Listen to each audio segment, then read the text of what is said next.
I see you've made your way down to the deepest recesses of the Mermalair. Meow. Oh, you took the elevator. Oh, how do I get to the top of this room? Meow. You're right. I bet those tunnels will take me up to the top. Good thinking, Gary. So the basic section of, or the basic goal for this section of the Mermalair is to just make it to the top and go through the platforming challenge. It's very linear, very straightforward. Not much more to it than that. So, kind of nice, but the Mermalair as a whole is a very linear level. It's not, I mean, not that Rock Bottom was super open, but, you know, compared to something like Rock Bottom or Jellyfish Fields, Mermalair definitely feels like you're going in a straight line for most of it. I mean, to be fair, the entire game is linear in its design, but just in the sense of the openness of the levels and the side objectives you're given, the Mermalair feels like it has not... I mean, other than those Patrick missions you did, it feels like every single golden spatula you get in this game, you just get by walking forwards. But that's not to say I don't like this level. In fact, I do. I really enjoy the Mermalair. It's a lot of fun. Crap, I lost my train of thought. Another thing I can compliment about this level, though, is that the remake makes it look gorgeous, and I prefer the yellow and blue that is kind of been added to it. The original game was a lot more grayish black and blue. I think it's just more vibrant and appealing here, as with every level in the game. Also, the soundtrack to this level is another one of the best songs in the game, in my opinion, because not only is it, you know, really catchy and memorable, but it's kind of an homage to, like, classic Batman, which Mermaid Man and Barnacle Boy were already made in homage to classic Batman. So, excuse me. That's really cool that they kind of made it sound like, you know, 60s Batman in a lot of ways. Just another neat homage to the original source material, you know? But yeah, the main gimmick of these sections is to... You're dead. The main gimmick of these sections is to kind of just pay attention to the patterns on the floor. The blue squares are a safe area, the red do damage, and the yellow is basically the same thing as a stoplight. It's a warning like, hey, it's about to turn red, you might want to either speed up or slow down. I mean, yellow doesn't actually need speed up, but that's what a lot of people do in real life, so. Thankfully, there are a decent number of checkpoints along the way, so you're never really struggling to get anywhere, but, I'm just bypassing these enemies, I ain't got the fuck. I feel like a new sponge. What the fuck? I mean, there's nothing wrong with avoiding the enemies, but I usually advise against that. You're better off killing them so that they don't give you more grievance in the long run. Fresh like a spring I actually prefer to kill them. If you bubble bowl those tikis and hit the thunder tiki, you'll do more. There's nothing like the smell of and you would have bubbles in gotten the a morning. combo if you had Smell gone like for it, but that's fine. victory. Here, boy. Here, boy. But another thing you need to be careful with in terms of the bubble bowl is that, unlike the original game where you don't really have to worry about ramping them, for some reason the remake it's like super sensitive when it comes to like ramping the bubble bowl off of things. So it's actually, you gotta pay attention to the floor directly in front of you so you don't accidentally do that. That right there is button number 3, which means you've only got one more to go. You can grab your golden spatula. And then that clam that you just bought gives you access to a one of Patrick's socks that you can acquire. This right here is definitely a tough platforming section, so I do expect you to die several times. If you fall off like this, you're better off just jumping off the edge and dying outright rather than working your way back up because it'll save you time. Because, yeah, whatever you do, don't activate a checkpoint if you fall to a lower level because then you will have to work your way the whole way back up. And like I said, you need to pay attention to the bubble bowl ramping off the things in front of you. And again, this is another situation where I would... I mean, well, Arf didn't really give me too much trouble. But Arf also does give a decent number of shiny objects every time you kill him, so it's not like killing enemies are completely a waste of time. But this is a challenging platform section, especially for these like last couple, like this one especially. Oh my god, this one's such a pain in the ass because of the knockback. Jump off the ledge. Don't activate a checkpoint.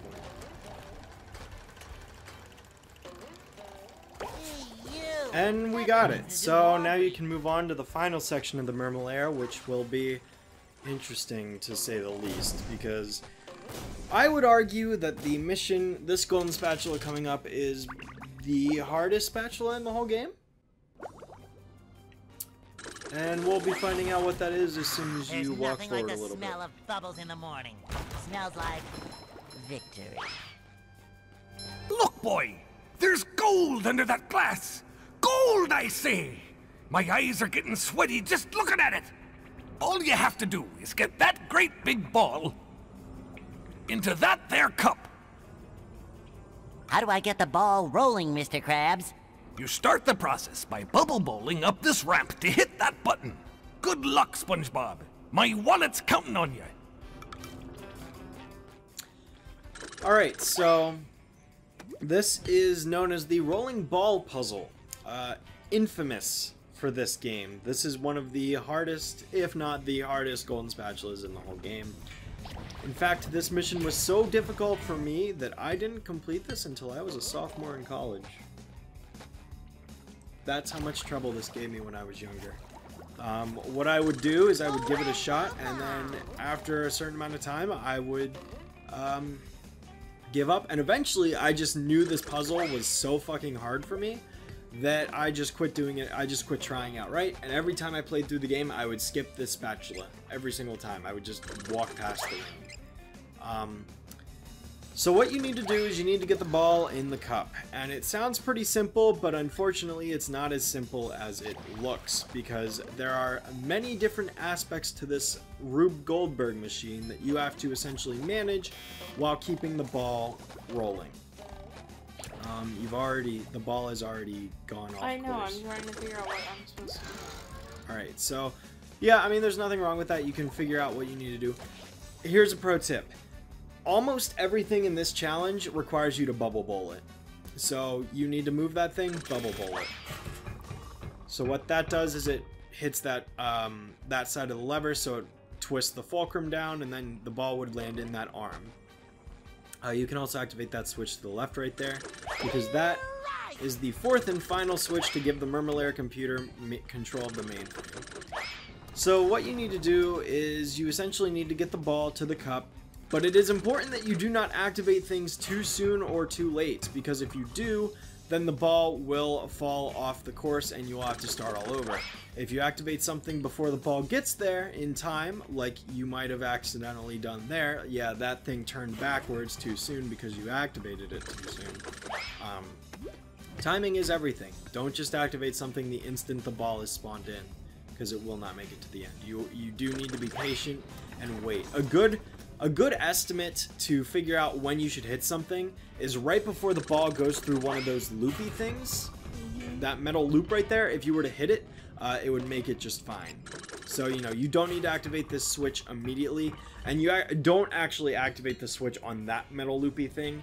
If you look up and to your right, yeah, when it gets to about behind this pole, you're going to want to activate this button. So, yeah, now would be a good time to activate. There's nothing like the smell of bubbles. Of course, the hitbox is a little finicky, but you're good, so I would move forward and get to the next section. Ignore the G11, go right, and you're going to want to go up those steps.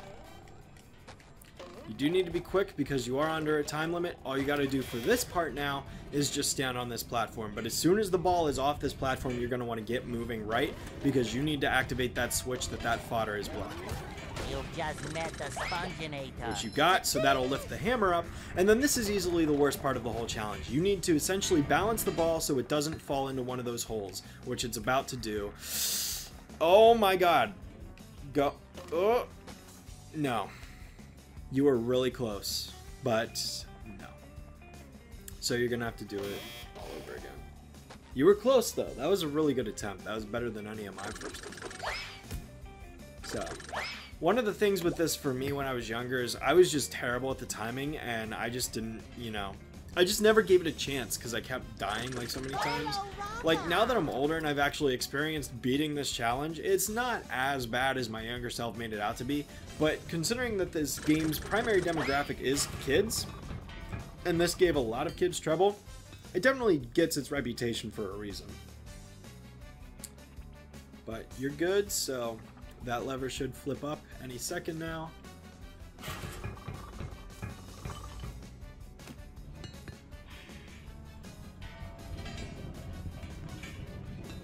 And then you'll want to activate this button.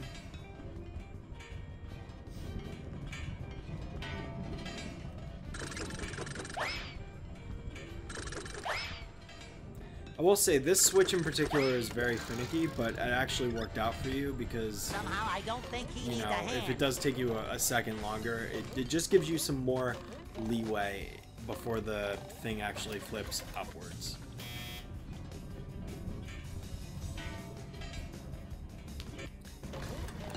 But yeah, all you gotta do is activate this switch here to stop the hammer from knocking the ball off. And sometimes the hammer doesn't even knock the ball off, depending on the timing. And then you're gonna wanna balance the ball on this platform, which is definitely more frustrating in the original game, although it's going right in there. So you're gonna have to do that again.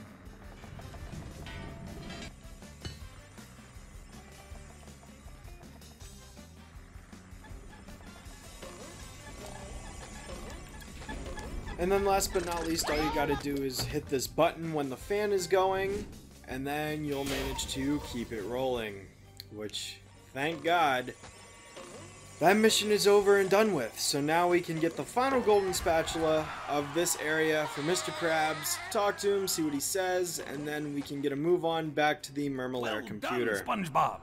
Now, how's about giving old Mr. Krabs that shiny gold? I'm done. I'll give you promotion. A promotion? Sure.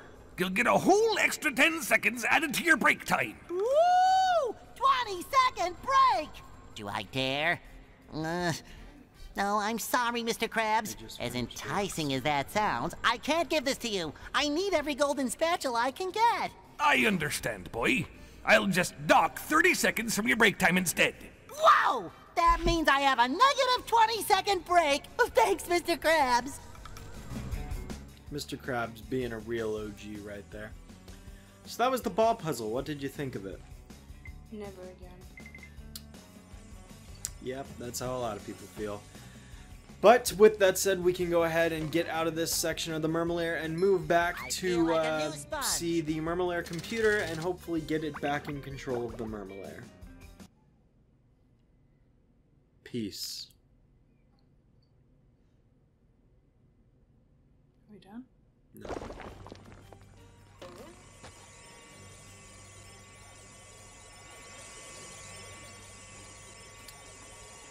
You're supposed to talk to the computer. I have regained control of the security system. Here is the reward I promised you. You have pressed all the security buttons. Now press the master shutdown button. So grab that golden spatula, and then you're going to want to press the master shutdown button right there that the computer just gave you access to. Right. You usually need to get a little farther away so you don't, yeah. So that will activate that pathway right over there that you just saw. So now we can go ahead this way and see where it leads. Because it takes us to the villain containment system area. Ooh, shiny. Well, the security system has been shut down, and we got a good checkup. Hooray for justice in all its multi-splendor glory! Yeah, well, Justice Boy, you also cut the power to the Mermalair's VCS. That's Villain Containment System. Is that bad? Does Mermaid Man smell like sour milk? Yes! Yes, I do! Oh, no. It looks like one of the villains is broken free. What's that? An evildoer on the loose? Who is it? Man Ray? The atomic flounder? The dirty bubble? No, worse than that. He's your archenemy, Prawn. Run! Did someone call? Oh, I thought maybe I was looking at superheroes, but now I see it's just a couple of pieces of gnarled driftwood. Prawn! I'll never forgive you, you madman! What did Prawn do? The worst thing you can imagine. He put all of Mermaid Man's white clothes in the washer with a red sock. Everything I own turned pink! Pink! How horrible! Personally, I thought pink made you very pretty. Really? Sure, pretty stupid. Yikes. What is that yellow thing? Some kind of mold? I'm not mold, I'm a sponge. There's a cellular difference. A cellular difference! Yeah, thanks for the lesson, Dr. Science. See you later, Pinky. By the seven seas, Prawn, I shall not rest until you are captured! But first, I shall have to change from my secret identity into Mermaid Man! You don't have a secret identity, you old coot. Maybe you better take care of Prawn while I take care of this. I shall avenge you, Mermaid Man! So this is the boss fight for Prawn. You're probably going to beat this fight before I even get done saying everything I want to say about it. You cannot hit him while the floors are doing that because, you know, obviously. That shield that comes down, you have to bubble bowl to hit him. Yeah, you might just want to die and start over. Fresh like a spring breeze. Well, anyways, this is Prawn. So one thing I absolutely love about Prawn is the way that cutscene is structured makes it look like he's way bigger than he actually is, and you aren't actually revealed his size until the very end of the cutscene, which is like really funny. I think that's a very well done visual gag. The way you hit Prawn is by bubble bowling the ball directly across those blue platforms, the ones that are not lit up red. Any platform that is lit up red, or any tile that's lit up red, I should say, will break your bubble. So you need to go ahead and bowl over the open pathways to hit him. You can only hit him when the shield goes down, and his shield only goes down after he stops firing those sonic waves at you. One thing I will say is that the original game actually had a cool light up platform pattern on that floor, like you're seeing the pattern light up right now. The original game had a cool pattern next to the straight pathways that for some reason is not lit up in this version of this remake, which is very disappointing. But I really do enjoy that cutscene. I think that's one of the best cutscenes in the game in terms of writing. There's a lot of good jokes and a lot of cool things. The only disappointing thing I have to say about Prawn is that it is kind of disappointing you don't get to fight someone like Man Ray or the Dirty Bubble, who are like the most recognizable Mermaid Man villains, but this one's still fine. No, not again. This is not fair. I got a frozen wedgie for this. Is this the end of Prawn? Prawn is safely locked away again, thanks to you, Frankie. My name's SpongeBob. Here, I found this in my sock drawer, next to a bunch of pink socks. It's another golden spatula. Thank you, Mermaid Man. I shall always live my life by your shining example. Let goodness and kindness... Are you still here? And that was that. So you officially completed the Mermalair, gotten every golden spatula in this level. And yeah, what did you think of the Prawn fight, really quick? I think it was exceptionally easy. I think it was the easiest thing that we've done in the entire game that presented any challenge. Well, it was following up the ball puzzles, so I suppose it had to balance out somehow. Oh, Christ. But yeah, that about does it for the Mermalair, so if you want to go ahead and warp back to Bikini Bottom, we can call this session apart. So just make sure you don't warp to any... Yeah, you can warp to that one. And yeah, like I was saying, it would have been awesome if we could have fought one of the more iconic Mermaid Man Barnacle Boy villains, but Prawn was a nice original character of the game that I still think he's a fine boss fight, just not as exciting as somebody who's directly out of the show. But still, I think it's a fine boss fight. It's easy. The level boss fights aren't meant to be nearly as intense as the main area bosses, but with that said, that about does it for the Mermalair and our recording session for these last couple episodes. So in the next part, we will tackle my personal my second favorite level in the entire game, Sand Mountain. So definitely look forward to that. I'm sure you'll have a lot more fun with it than you did with the ball puzzle. So yes, roll the sponge. For making me do that. Love that. You're welcome. But with that said, I'm Shadow, this is Taylor, and we will see you guys when we take on Sand Mountain.